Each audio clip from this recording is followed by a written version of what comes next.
All right, what's up, everybody? My name is Steven Sanchez. If you're watching me for the first time, thank you.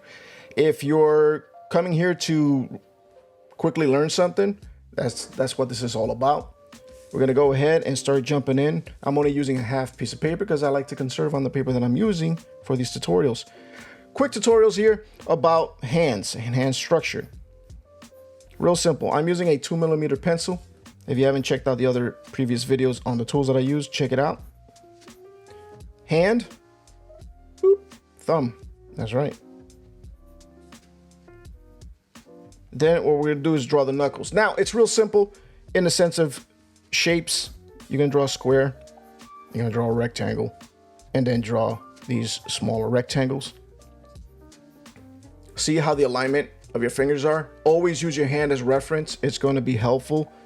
If you have an abnormal hand, I get it, use reference online. It's not a big deal. I have abnormal toes, so we're gonna leave that for another day. So very simple. Keep your sketch fun looking. That's the number one key, because you're gonna be able to illustrate hands extremely fast when you start understanding the dynamics of perspective, which we'll talk about later. 1, 2, 3, 4. We're not gonna illustrate perfect hands right now. This is the understructure. The whole point of sketch is to show people how to sketch. You see that? So you can go ahead, draw the middle finger, draw the index. I don't know the name of that finger, and then you have the pinky. Okay. So as you can see the dynamics behind it, and then the thumb. You see how much fun that is? Is just throwing down those lines to just get the essentialness of structure out there and gesture, and seeing how many shapes your hands can form. Looks like a tarantula, but that's the cool part of it, right? So you could draw whatever you want, knowing that you have that sketch gesture there, right? And I tend to draw in claws because it's a lot easier. See that? I call that the butt of the hand. That's the butt right here. So, and then two little lines here, because you always have those two little lines with your veins crossing over. You don't have to get that detailed, but there it is, right? Have fun with the sketch process of it. Don't try to figure out, well, what's that lump, and what's this lump, and what's the name of it, and how does this work in science? You don't need all that. Why can't, what's the deal with the M? I don't know. I don't care. Okay, your job is to try to get the gist of it, because I guarantee you, if you're illustrating, no one's gonna be like, ooh, oh wow, look how he drew the M inside the hand. That's so perfect. You can be that person who does that, but you don't have to be. That's the beauty of it. Drawing the top of the hand, right? Now let's draw this side. Sometimes I'll draw the knuckles. Sometimes they'll be off. Not a big deal. You go back and you re-sketch it. Okay? Have fun sketching and seeing where the sketch takes you sometimes. Because sometimes you're like, that doesn't look right. Always be questioning yourself. I'm going to tell you guys that all the time. You have pressure control and consistent questioning of yourself, because no one else is going to do it, right? Or you're going to wait till the end, till it's done, so people can be like, oh, well, the hand looks off. And there's many ways of illustrating hands, but this is just the gist of getting the sketch out. But if you, let's say, for example, you're a sketch artist that likes to draw hands in a very thick and blocky and cartoony way, you can. But once again, with anything, there is the law of structure. You don't want to get too crazy with it. You still want to comply with actual real physics in order to make it more, in a cartoon-esque style, realistic for that cartoon. Because if not, then it's just going to look wonky and weird, and you don't want that. So keep that in mind when illustrating hands, legs, even the head. And I used to fill up pages all the time. And of course, you could go ahead and draw different structured hands, 3-fingered, alien hands type stuff, and have fun with the process of figuring it out. And it's all shapes. If you checked out the shapes video that I did, then it'll talk about how to handle shapes and being very gestureful with them. And you can add spikes on the side and start creating stuff with shapes. It's like using a 3D program, but you're the 3D program. You get to put this stuff together and have fun doing it.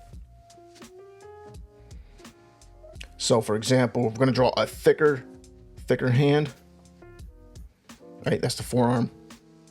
And then just have the thick, beefy hand here. Put that out this way.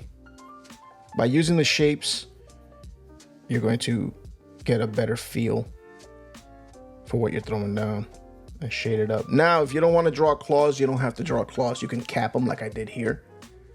Cap those fingers, and it's going to be something you'll have to have as a preference. If that works for you, fantastic.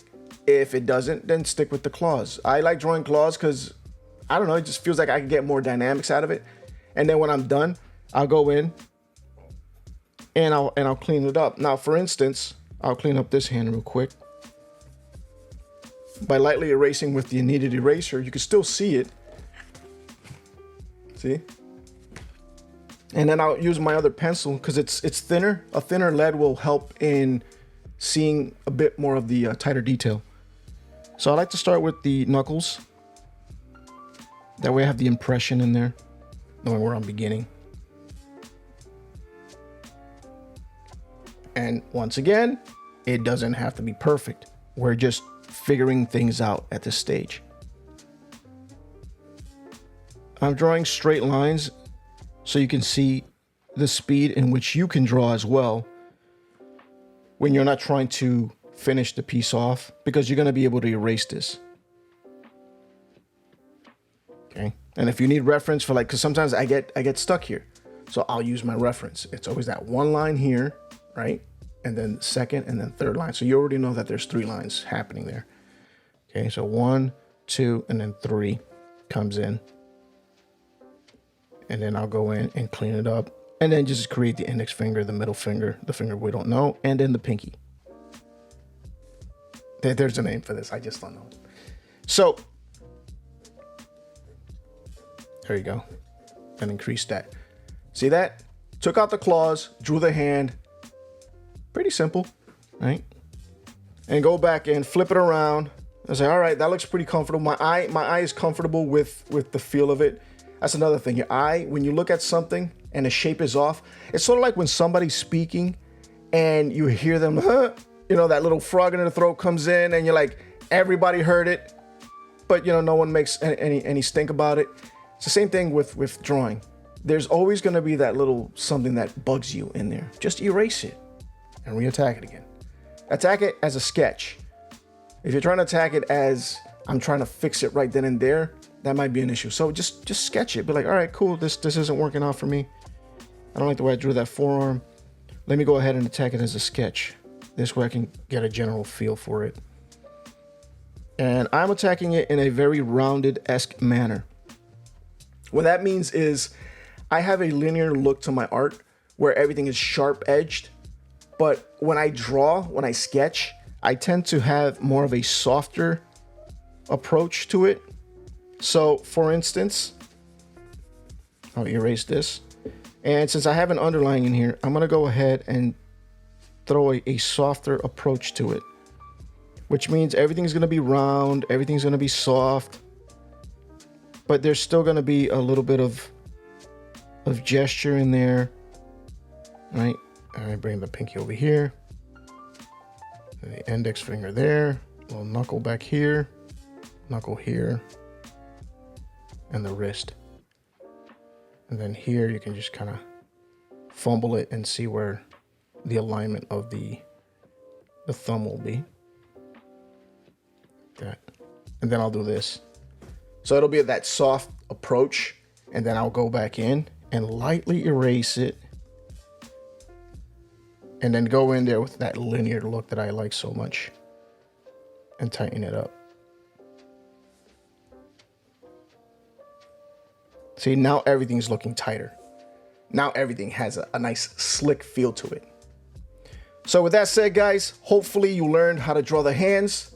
Keep it simple. Have fun with anything you illustrate, whether it be realistic or not realistic. Just have fun with it. Hopefully this helps out. See you in the next video. Bye.